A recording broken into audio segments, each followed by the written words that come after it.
Hello मेरे KD studio Bhutia कहानी YouTube channel की साथियों, कैसे हो आप सभी। आज फिर से एक नया रियल कहानी लेके आया हूं। कानों में हेडफोन लगाएं और आंखें बंद करके पूरी कहानी सुने। अगर आपको कहानी पसंद आए तो लाइक करें। अगर आप चैनल पर नए हैं तो कृपया सब्सक्राइब करें। कहानी शुरू करते हैं। ये फ्लैट दिन में देखने पर पसंद आ भी जाए, लेकिन वहां जाकर रहने तक उसकी सुविधाएं और असुविधाएं समझ में नहीं आती हैं। सुदीन सरकार ने यही अनुभव किया भवानीपुर के इस फ्लैट में रहने के बाद। इस एक मामले में ही भाग्यलक्ष्मी ने थोड़ी सूखी हंसी दी। नहीं तो सुदीन के प्रति उनकी प्रसन्नता के उदाहरणों की कमी नहीं है। जैसे उसकी पदोन्नति की ही बात करें, वह अब ऑफिस के एक विभाग का हेड है। इतनी जल्दी इस पद पर पहुंचना आसान नहीं है। आखिरकार उसकी उम्र ज्यादा नहीं है, अभी सावन में 31 पूरा हुआ है। विभाग की जिम्मेदारी वैसे ही सुदीन के कंधों पर आ गई थी। ऊपर था नगेंद्र कपूर, जिनकी उम्र 40 थी, जो लंबे, सुंदर और कार्यक्षम थे। जो ऑफिस में आते थे तो सबकी नजर उन पर ही रहती थी। क्या किसी ने सोचा था कि नगेंद्र कपूर अचानक डालीगंज के गोल्फ मैदान में दिल का दौरा पड़ने से मर जाएंगे। इस मौत के बाद लगभग प्राकृतिक नियम की तरह सुदीन ने देखा कि उसने कपूर की जगह ले ली है। यह केवल किस्मत की बात नहीं थी। कोई भी यह नहीं कह सकता था कि सुदीन इस पद के योग्य नहीं है। फिर यह फ्लैट। सुदीन के माता पिता उसे परिवार शुरू करने के लिए जोर दे रहे थे। समय भी सही था, इसलिए सुदीन को मजबूरन इसके लिए तैयार होना पड़ा। पहले पार्क सर्कस का फ्लैट, जो कबूतर के खोपड़े जैसा था, उसमें परिवार चलाना मुश्किल था। और पास में शादी ब्याह के लिए किराए पर देने वाला एक घर भी था। हर समय ग्रामोफोन रिकॉर्ड पर शहनाई की कर्कश ध्वनि से सुदीन का मन त्रस्त हो गया था। दलाल से खबर पाकर सुदीन पहला फ्लैट देखने गया। वही भवानीपुर का यह फ्लैट था। दूसरे माले का फ्लैट, 3 बड़े बड़े कमरे, 2 बाथरूम, दक्षिण की ओर बरामदा, मोजेक फर्श, खिड़की की ग्रिल, फ्लैट की योजना, सब कुछ व्यवस्थित और सुरुचिपूर्ण। किराया 800। सबसे बढ़कर मकान मालिक से बात करके उसने उन्हें एक सज्जन व्यक्ति पाया। सुदीन को दूसरा फ्लैट देखने की जरूरत नहीं पड़ी। 12 भूतों की कहानी 2 हफ्ते हो गए उसे इस फ्लैट में आए हुए। पहले कुछ दिन उसने ध्यान नहीं दिया। फिर एक दिन आधी रात को नींद खुली तो देखा कि बाहर से बिजली की रोशनी उसकी आंखों में पड़ रही है। काफी उज्जवल रोशनी। इतनी रात में रोशनी कहां से आ रही है? सुदीन बिस्तर छोड़कर बाहर बरामदे में खड़ा हुआ। पूरे पड़ोस में अंधेरा था, सिर्फ एक रोशनी सड़क के पार एक पुराने महल की 3री मंजिल के एक कमरे में जल रही थी।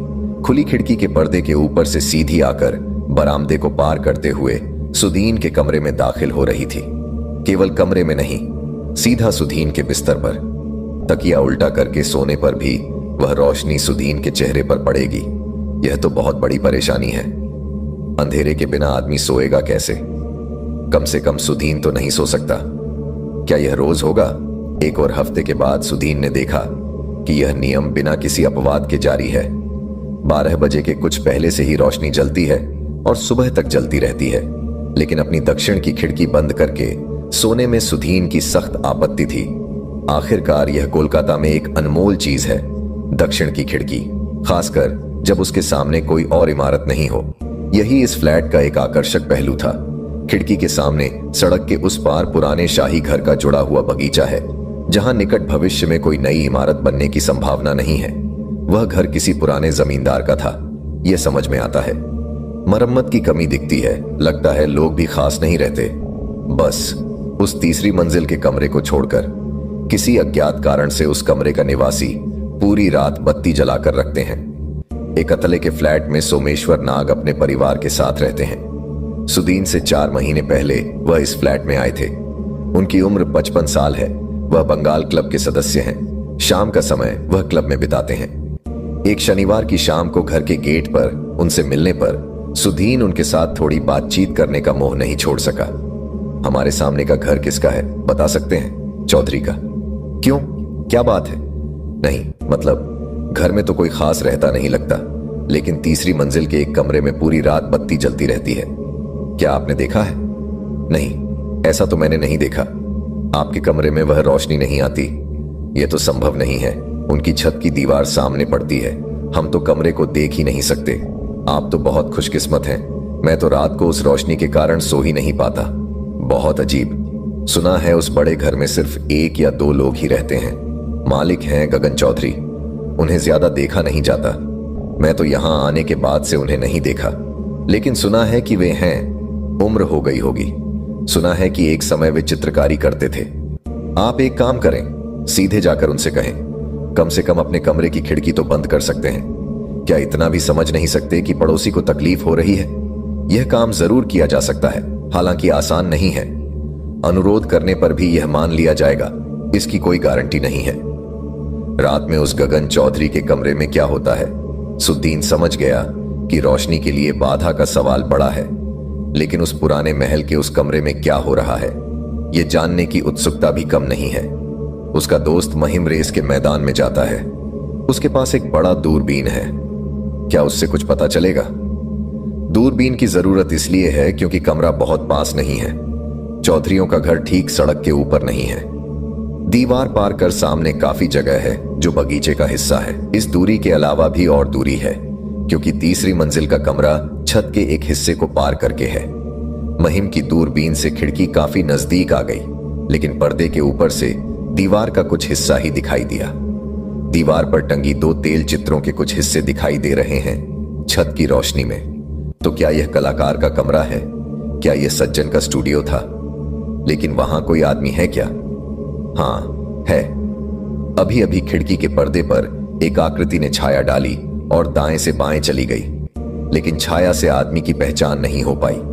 पर्दे की रोशनी से उसकी पारदर्शिता काफी कम हो गई है। लगभग 15 मिनट देखने के बाद सुदीन थक गया। जो थोड़ी बहुत नींद की संभावना थी, वह इस बचपने में खराब करेगा? दूरबीन को मेज पर रखकर सुदीन सो गया। उसने मन ही मन तय कर लिया कि क्या करना है। सीधे जाकर गगन चौधरी से मिलना होगा। उनसे कहेगा कि अपने कमरे की उत्तरी खिड़की बंद रखें। अगर इससे काम हुआ तो ठीक, नहीं तो सुदीन को इस स्थिति के साथ तालमेल बिठाना होगा। गगन चौधरी कैसे व्यक्ति हैं, यह जानना अच्छा होता। पड़ोसी से अभद्र अपमानजनक व्यवहार सहना बहुत मुश्किल है, चाहे वह जितने भी बुजुर्ग हों, लेकिन इस मामले में जोखिम उठाए बिना कोई चारा नहीं है। गेट खुला और चौकीदार न देखकर सुदीन थोड़ा हैरान हुआ, लेकिन पहली बाधा इतनी आसानी से पार करने पर उसे थोड़ा सुकून भी मिला। उसने रात में ही जाने का फैसला किया, क्योंकि सज्जन को दिखाना चाहता था कि रोशनी कैसे उसके कमरे में पड़ती है। भवानीपुर के संभ्रांत इलाके में सर्दियों की रात 11 बजे तक शांत हो चुकी थी। कल पूर्णिमा थी। चौधरी के घर के झाड़ियों से भरे बगीचे में सब कुछ चांदनी में स्पष्ट दिखाई दे रहा था।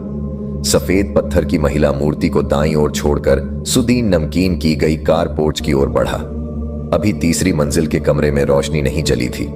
किस्मत अच्छी रही तो गगन चौधरी नीचे ही मिल सकते हैं। मुख्य दरवाजे पर दस्तक देने पर कुछ ही सेकंड में एक नौकर नुमा वृद्ध ने दरवाजा खोला और पूछा, किससे मिलना है? चौधरी साहब, गगन चौधरी। क्या वे सो गए हैं? नहीं। क्या उनसे एक बार मिल सकते हैं? मेरा नाम सुदीन सरकार है। मैं सामने वाले घर में रहता हूं। एक खास काम से आया हूं। नौकर अंदर जाकर मिनट भर में लौट आया। आप आइए।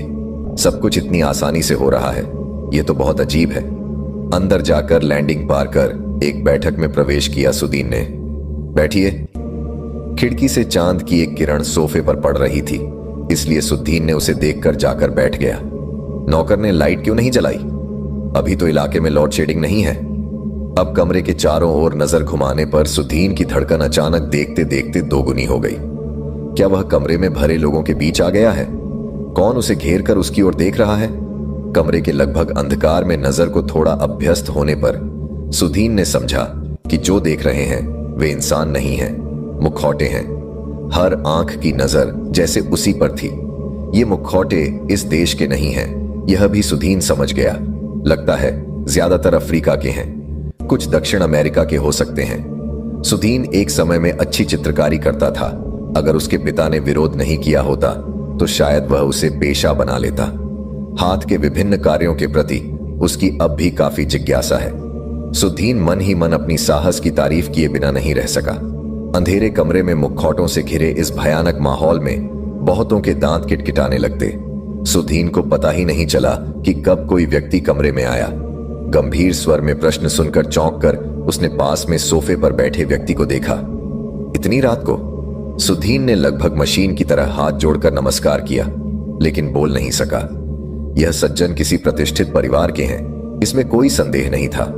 उनके पहनावे से यह स्पष्ट था, लेकिन उनके चेहरे पर ऐसी पीलापन और आंखों में ऐसी अजीब तीव्रता सुधीन ने कभी नहीं देखी थी। ऐसे व्यक्ति के सामने पहली बार बोलना किसी के लिए भी आसान नहीं होता। वह सज्जन बिना पलक झपकाए सुधीन की ओर देख रहे थे। सुधीन को खुद को संभालने में लगभग 1 मिनट लग गया। फिर उसने बोलना शुरू किया। मैं एक शिकायत लेकर आया हूं, कृपया बुरा ना माने। आप ही गगन चौधरी हैं ना? सज्जन ने सिर्फ सिर हिलाकर संकेत दिया कि वही गगन चौधरी हैं। उनके शांत माथे के तीनों ओर सिंह के अयाल जैसे आधे पक्के बालों से लगा कि उनकी उम्र 65 से कम नहीं होगी। सुधीन ने बात जारी रखी। मेरा नाम सुधींद्रनाथ सरकार है। मैं सामने वाले घर की दूसरी मंजिल के फ्लैट में रहता हूं। असल में आपकी तीसरी मंजिल के कमरे की रोशनी पूरी रात जलती रहती है, जिससे बड़ी परेशानी होती है। वह रोशनी सीधे मेरे चेहरे पर पड़ती है। अगर आप अपनी खिड़की बंद रख सकें तो, नहीं तो नींद में बड़ी बाधा होती है। दिन भर दफ्तर के बाद रात में सो नहीं पाता। सज्जन अभी भी बिना पलक झपकाए सुधीन की ओर देख रहे थे। क्या इस कमरे में कोई रोशनी नहीं जलती? मजबूरन सुधीन ने फिर से बोलना शुरू किया। अगर मैं अपनी खिड़की बंद कर दूं तो रोशनी नहीं आएगी, लेकिन दक्षिण की खिड़की तो आपको अपनी खिड़की बंद करने की जरूरत नहीं है। क्या? मैं खुद बंद कर दूंगा। सुधीन के सीने से अचानक एक बड़ा बोझ उतर गया। ओह, तो कोई बात ही नहीं। बहुत धन्यवाद। आप जा रहे हैं? सुधीन जाने की तैयारी कर ही रहा था, लेकिन इस सवाल पर थोड़ा हैरान होकर फिर से बैठ गया। रात हो गई है और आप भी शायद सोने जा रहे होंगे। मैं रात में नहीं सोता। सज्जन की नजर सुधीन से 1 इंच भी नहीं हटी। क्या आप पढ़ाई करते हैं? सुधीन ने हिचकिचाते हुए पूछा। इस माहौल में गगन चौधरी का साथ बहुत आरामदायक नहीं था, यह मानना पड़ेगा। नहीं। तो फिर? चित्रकारी करता हूं। सुधीन को याद आया कि दूरबीन से कमरे की दीवार पर पेंटिंग देखकर उसे लगा था कि यह कलाकार का स्टूडियो हो सकता है। नाग साहब ने भी कहा था कि वे एक समय में चित्रकारी करते थे। तो वह कमरा आपका स्टूडियो है। बिल्कुल सही समझा, लेकिन शायद यह बात मोहल्ले में किसी को पता नहीं। गगन चौधरी ने एक सूखी हंसी हंस दी। क्या आपके पास समय है? समय मतलब? तो मैं कुछ बातें कहता हूं, बहुत दिनों से जमा हुई बातें, कभी किसी को कहने का मौका नहीं मिला। सुधीन ने महसूस किया कि सज्जन का अनुरोध ठुकराने की उसकी शक्ति नहीं थी। कहिए। मोहल्ले के लोग नहीं जानते, क्योंकि जानने की रुचि नहीं है। एक आदमी ने पूरा जीवन कला साधना में बिता दिया, लेकिन उसके बारे में किसी को कोई जिज्ञासा नहीं। एक समय जब मैंने प्रदर्शनियां की तो कुछ लोग आए और देखा, थोड़ी बहुत तारीफ भी की, लेकिन जब रुचि बदलने लगी और मानव चित्रों की कदर नहीं रही, तब से मैंने खुद को पीछे खींच लिया। नए के पीछे भागना मैंने नहीं सीखा। मन ही मन मैं दा विंची को गुरु मानता हूं। आज भी वे ही मेरे गुरु हैं। लेकिन आप किस तरह की चित्रकारी करते हैं? मनुष्यों की। मनुष्यों की? पोर्ट्रेट? मन से? नहीं, वह मैं नहीं कर सकता। मैंने वह सीखा नहीं है। मेरे सामने कोई आकर ना बैठे तो मैं चित्र नहीं बना सकता। इस आधी रात को? हाँ, मॉडल आते हैं, बैठते हैं, रोज आते हैं। सुधीन कुछ देर के लिए हतप्रभ होकर रह गया। ये सज्जन कैसी बातें कर रहे हैं? ये तो पागलपन की बातें लग रही हैं। विश्वास नहीं हो रहा। गगन चौधरी के होठों पर पहली बार एक स्पष्ट मुस्कान दिखाई दी। सुधीन समझ नहीं पा रहा था क्या कहे। आइए मेरे साथ। सुधीन इस आदेश का भी पालन करने से खुद को रोक नहीं सका। सज्जन की आंखों और बातों में एक सम्मोहन शक्ति थी, यह मानना पड़ेगा। उसका खुद का भी कौतूहल कम नहीं था। सज्जन कैसे चित्र बनाते हैं?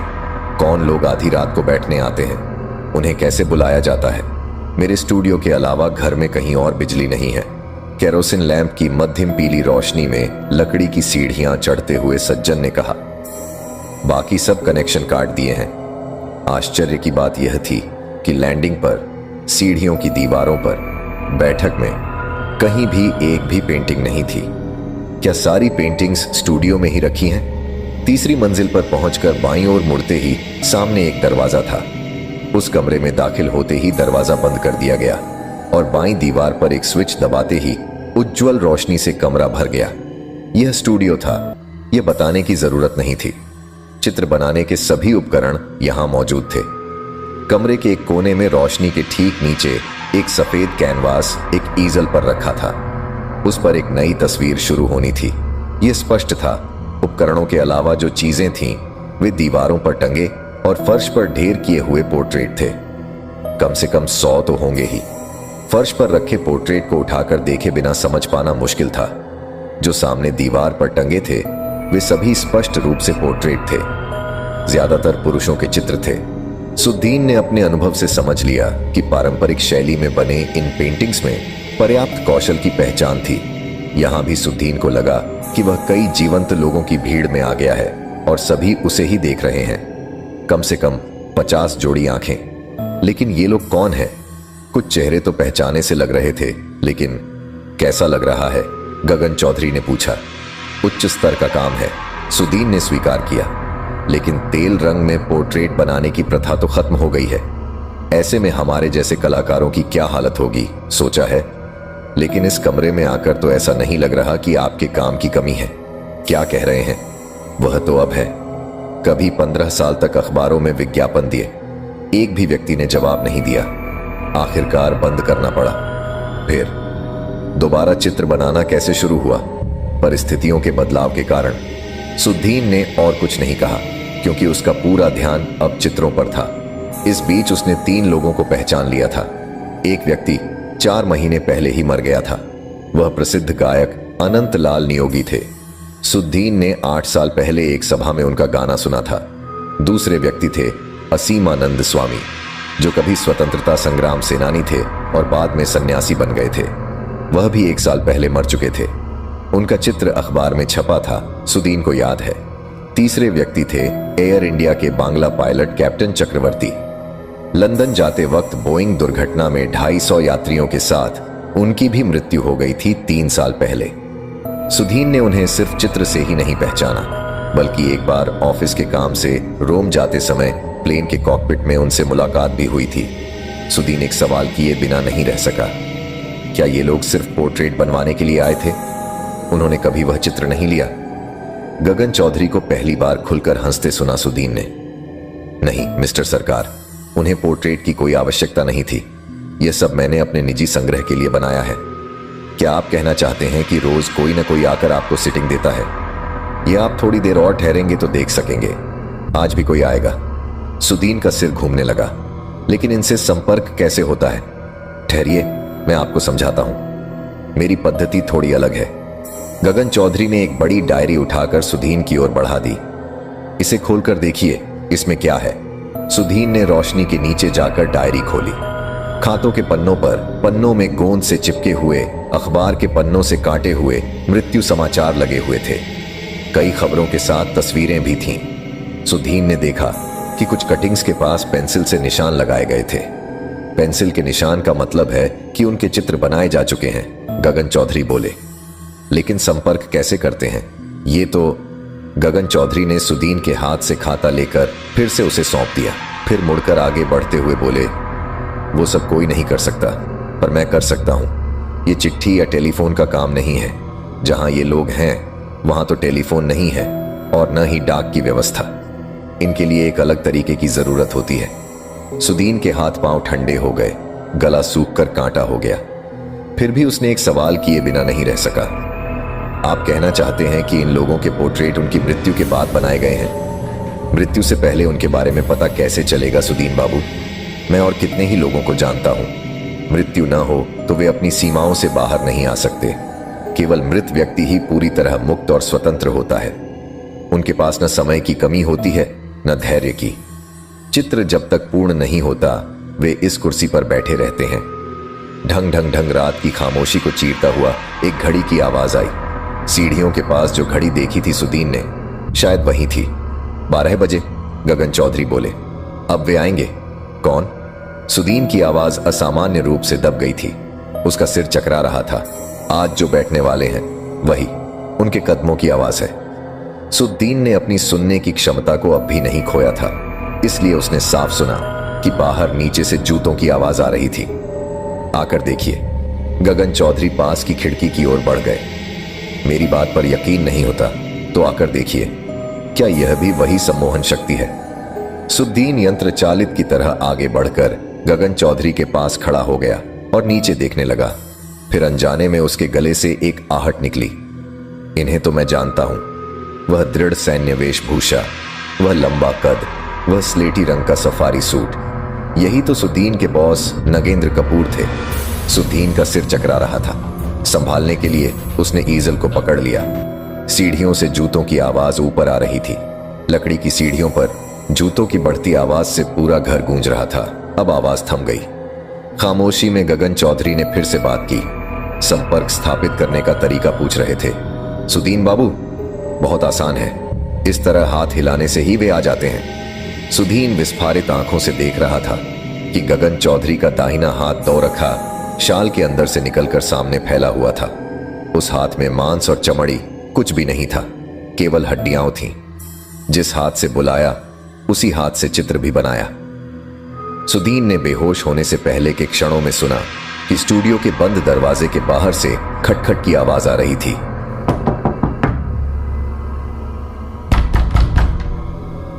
नींद टूट गई और दिन की रोशनी में सुदीन ने अपनी आंखें मिचमिचाते हुए बंद कर लीं।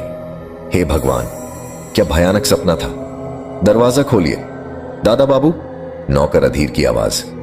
रुक 1 मिनट। सुदीन बिस्तर छोड़कर आगे बढ़ा और दरवाजे की कुंडी खोल दी। अधीर के चेहरे पर गहरी चिंता थी। आप इतनी देर तक सो रहे थे? पता है, नींद कुछ ज्यादा ही हो गई।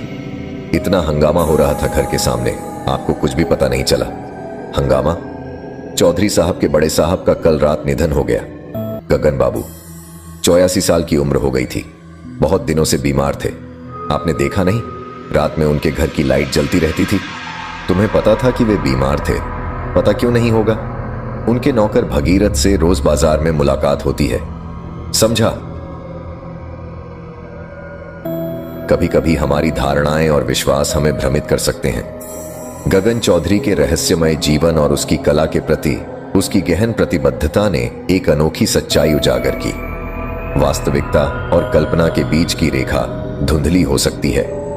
सच्चाई का सामना करने का साहस रखने और अपने पूर्वाग्रहों को चुनौती देने की आवश्यकता होती है। सुदीन के अनुभव ने यह सिखाया कि हर व्यक्ति का जीवन और उसकी कला अनकही कहानियों और छुपे हुए संघर्षों से भरी होती है।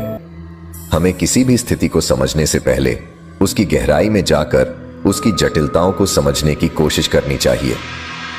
सच की खोज में हमें अपने डर और शंकाओं को पीछे छोड़कर आगे बढ़ना चाहिए, क्योंकि सच्चाई हमेशा हमारी धारणाओं से परे होती है।